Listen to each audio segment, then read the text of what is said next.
We are pleased this morning to have in our studios a distinguished gentleman from the Rogers region who's offering himself up as a state representative candidate, the one and only Jon Comstock. Jon, you're staying busy, I take it, from your timeline.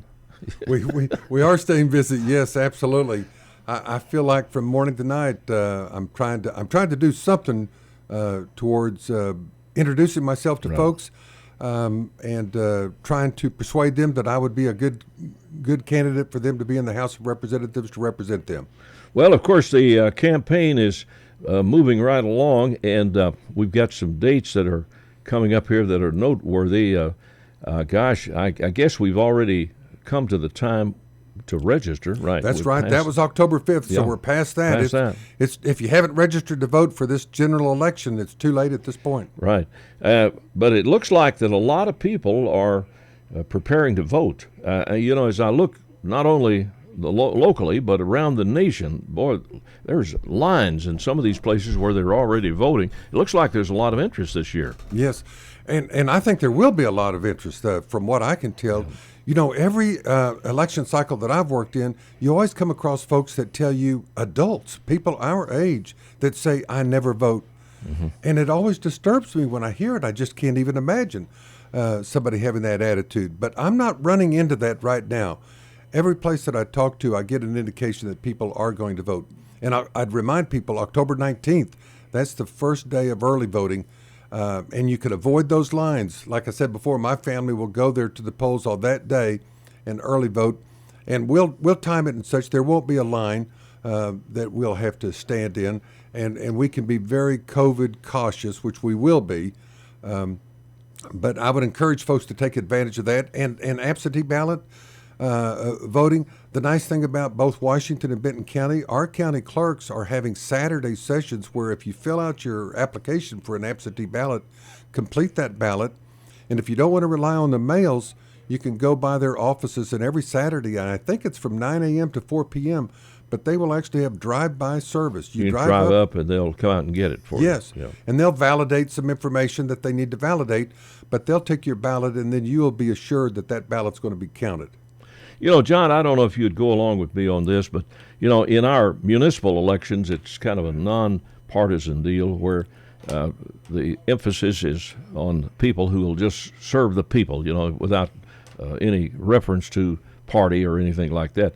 Now, we do have, of course, parties in state government, but it seems to me that some of the same sort of characteristics exist in these legislative districts that exist in the cities, to where regardless of a person's party, they need to look at the individual as to what his tendencies are, how he has performed in the past in serving people. And I think that in that respect, Republicans and Democrats ought to consider your candidacy because you have a record of service to the public. I appreciate you saying that, and I will tell you, that's really my pitch to folks. In fact, Colonel, I'm not going to get elected. I won't be the next representative unless more people have that attitude. Right. I tell folks all the time, and I was telling somebody last night, a lifetime Republican, I said, listen, you tell me how sick it makes you to hear all this division and this hostility even. It's gained a level that's really unprecedented, at least in our lifetimes, and it's hard for us to understand. Well, how do you end it? You can't keep pointing to somebody else and saying they need to change their attitude. No, you and I need to pay attention to the candidates and actually tell ourselves, I'm going to vote for the person. If that person happens to be your party affiliation, then do it. But vote for the person and really try to vote for somebody that you think is going to represent the interests of all parties. Everybody that knows me, and I don't want to pat myself on the back, except sometimes you do have to trout out what you do. Right. And what I do is advocate for different people all the time. I do mediations where I help people resolve disputes, and then I do a lot of 30-plus hours a week of pro bono legal work where I help folks who can't afford an attorney. But those clients will tell you, when I advocate for them, do I just advocate to be the winner of their cause? No. They'll tell you that I actually try to be a peacemaker for the entire issue at stake. So if somebody's trying to get visitation with their child, yes, I want that goal to be that they are going to be reconnected with their child. But do I do that at the expense of the child or at the expense of the other parent? No. I am constantly working to try to come up with a solution that meets the needs and expectations of both parties and allows them to do what I think is important, is to get on with their life in a peaceful way. I want to take the skills that I do and the advocacy that I have to the legislature. Hey, I always tell people, when we vote in Little Rock, do you ever see them actually vote on what's a Democratic issue or a Republican issue? Not really. I mean, that's not, yes, you might go back and look at their platforms, let's say, but does anybody ever do that? No. You're talking about the issues that you're trying to confront. And my litmus test, my lens through which I will view everything will be, how does it affect families and children? How does it affect the relationships of one person to another? I don't want to get on a religious bent here, but I do want you to know that the Pope Francis just came out with a new encyclical, and I'm halfway through it, reading it. And it's all about, Brothers All is the name of it. And it's all about the fact that we are all connected, and each of us are equal to each other across this globe. I have that attitude about people. That's why one time a person said to me, well, John, how can you represent that woman so hard? You don't even know her. And I said to them, but you don't know me. Because sure. I look at that person, at the time I worked at Walmart, and I said, I will advocate for that person as much for Walmart, for my mother, or for her, a total stranger. Why? Because I see people equally. I'm not patting myself on the back, just saying that's how I view folks. I feel fortunate to see people that way, and that's what I want to advocate in the legislature. I want to be the single best representative that folks have had in District 96, and by that I mean that they, after 2 years, they know who I am, and they know I responded to their call, that I answered their call, and that I got involved in whatever their issue is maybe that they might have with the state. Like I've said to you, Colonel, I can't guarantee outcomes, and I would say it to them. But they will know I advocated for them. Mm-hmm. If they're trying to cut through some bureaucracy, or sometimes you run into roadblocks with state agencies, you're not even sure which one to talk to. I want to help people with that challenge. Yeah, to say it another way, we're appealing this morning to Republicans out there, as well as independents and Democrats, that if they want somebody in the State House that they can talk to and go to with their problems, somebody that'll answer the phone and get back to them.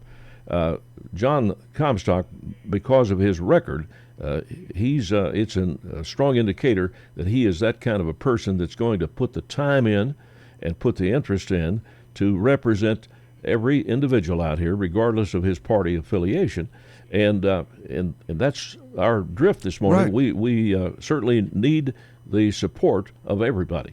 Absolutely. And I mean, to me, it would be the most insulting thing in the world if I were to say to a client, a pro bono client, let's say, that I'm going to help, before I help you, tell me what your party affiliation is. In fact, the truth of it is, folks, as they get to know me, they may find out that I'm running for office, and they find out that I'm a Democrat. But somebody would say to me, well, John, I want to contribute to your campaign, but I am a lifelong Republican. I say, great, do it if you want to, but don't feel any compunction to do it because I'm helping you on another matter. Yes, folks, you and I have to decide, are we going to do at least what I grew up hearing, I vote for the person, not the party. And listen, I'll say this about my opponent. My opponent's not a bad person, and I wouldn't tell you that in a moment. But what I would say is I am more experienced, more positioned, and I believe we'll have a stronger voice for individuals in House District 96 if you let me be your representative for 2 years. John, we've talked about this in the past, but just as a recap, yes, a brief synopsis of your experience, what you've been doing. Now, we all know that you're an attorney, and you've done mediation work, and you previously worked in the legal staff at Walmart.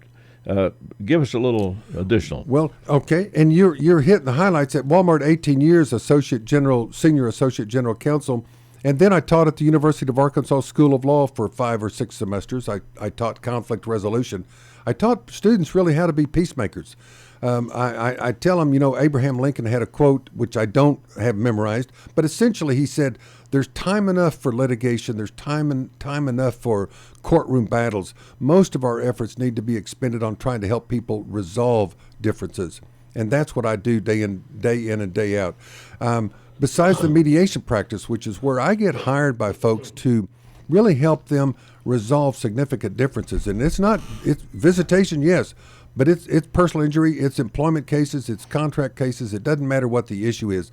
I try to help each side see how do they first identify what their needs are, and then how do we get as close as we can to satisfying both parties, and so that they can, again, get on with their lives. That's what I'm about. And then I do about 30 or 40 hours worth of work a week on volunteer legal work. And I will say my emphasis is on folks who have had a criminal justice experience, but it's not limited to that. People say, well, where do you get your clients from, John? Well, they get referred to me by church groups, by other nonprofit groups, by just a variety. One of the cases I worked on the most actually came to me literally from the sheriff of Benton County. First time I ever had I look at my phone and it's the sheriff of Benton County calling me and told me about an unfortunate situation in their jail that they thought needed attention. I dove right in, and 100 hours later had a great outcome. Right. Now, the district that you are running in is primarily eastern Benton County, right? Yes, sir. I think of it, this is not an actual line because the lines are kind of jagged back and forth, but if you think of 2nd Street in downtown Rogers, and if you stretch that south to Washington County line going into Lowell, by the time it gets to Lowell, it gets maybe back up to 71B again, and then it comes back to 2nd Street. But same thing going north. Take it out through US 62 towards Garfield and Gateway. For instance, Pea Ridge is not in the district, okay, but it's everything east of that and essentially all of the Beaver Lake area. Yeah, and people will realize the situation when they get their ballot, because it'll be on their ballot. And what we're asking them to do is to vote for Jon Comstock for the state legislative district there. Absolutely. Check that box and tell yourself that you're going to vote for the person. Check me out. If my big challenge, and I guess it's the challenge of any candidate, is how do we get people to know who we are? Sure. Because the people that get to know me will tell you that I really do work for the benefit of both sides. It's really it's gratifying to me to hear even the clients that I work for say to me, John, you didn't just let me have my way or work for my way. You really did help me be educated to see the other person's view, so that we could work out not just a solution or an outcome, but one that'll be long-standing, one that'll have stability. I tell the law students, what are the elements of a wise agreement? And one of those elements is that you basically satisfy as best you can the needs of both parties. And I want to take that to the legislature. Go ahead. Yeah, sorry. I would say, John, that not only are you an independent thinker, but I consider you to be a objective thinker. You look at the big picture and try to be fair. That's the reputation I've had. And I'll tell you, David Glass, who was a good friend of mine, former CEO of Walmart, just an incredible man, and I'm humbled to actually call him a friend, but he was a friend. Sure. And the first time I ran, he said to me, John, just tell me one thing, because he was a supporter of mine. He said, please tell me when you go to Little Rock, you will exercise your own independent judgment and not just fall in line. He said, I know you're a Democrat, but don't just do what the Democratic Party tells you to do, and don't just do, of course, what the Republican side would tell you, but will you exercise your independent judgment? And, of course, he knew I would when he asked the question, because he knew what I had done for 18 years at Walmart, because that is why I developed the reputation there that I did, which was a positive reputation. But absolutely, independent judgment, make my own decisions. Like I said, these issues in Little Rock, they're not Democrat or Republican. Right. They're issues, how do we do long-term planning to address, number one, the obligations of the state and the needs of the citizens? And how do we do that with finances that are based on collecting taxes from the citizens? We have to do that in a fair manner. That's the big challenge, is making sure that everything we do, I think, is fair needs to be fair to families and to children. Finally, this morning, there are some real key dates Now, early voting will begin here before too very long. October 19th. October 19th. And, of course, people who are visualizing that they need to vote absentee, they need to get their request in. Right now, they need to do that today if they haven't done it. Yep. They can either call the county clerk's office, they can email the county clerk, or they can go physically to the county clerk's office, get that application, and they should turn that application around the same day or the next day, and then they will get in the mail from the county clerk a ballot package, which will have a couple envelopes in it. Plus, it'll have a one-page document that will give them instructions that they have to complete and fill out. And then they will have a ballot that they will mark, and they'll have an envelope called ballot. That's the only word on it. And they put their ballot in that envelope and seal it, and then put it inside another envelope. And they do say, Colonel, and folks listening, that you ought to put 2 stamps on that envelope. Right. I've heard different cases. I read the other day in the paper that the Pulaski County folks were telling them to put 3 stamps. But our county clerk and our post office here locally are telling folks 2 stamps. Yeah, I talked to the lady in Washington County who's training all the poll workers, and she said if people could afford to do it, put 2 stamps on there. But she also mentioned that the postal authorities are pretty doggone lenient trying to help out. And I think that's true, but I wouldn't want to rely on that. My point would be, folks, get that ballot turned back in immediately. Don't wait until you can actually, I think, turn in that ballot by law the day before the election, or it can arrive there by mail the day before the election, or maybe even the day of. I'm not sure, but that's risky. Get it in now. Yeah, get it in. John, I want to thank you for stopping by this morning, and our best to you. And I know that between now and November 3rd. If people have something on their mind, and they can call you and stop you on the street or whatever, and you're going to give them their just dues there. Absolutely. And hey, by the way, I hope it's okay. I volunteered with my opponent that I'd love to get on KURM Radio and have a candidate debate if he was willing to do that. We'll provide the time. I haven't heard back from him, but I'm going to follow up with him. All right. Now I want you guys to give me a couple of days' notice, because I'm going to be like the vice presidential debate. We'll put plexiglass between you guys. That sounds good. All right. All right. Our guest this morning, Jon Comstock, and this has been a paid political conversation.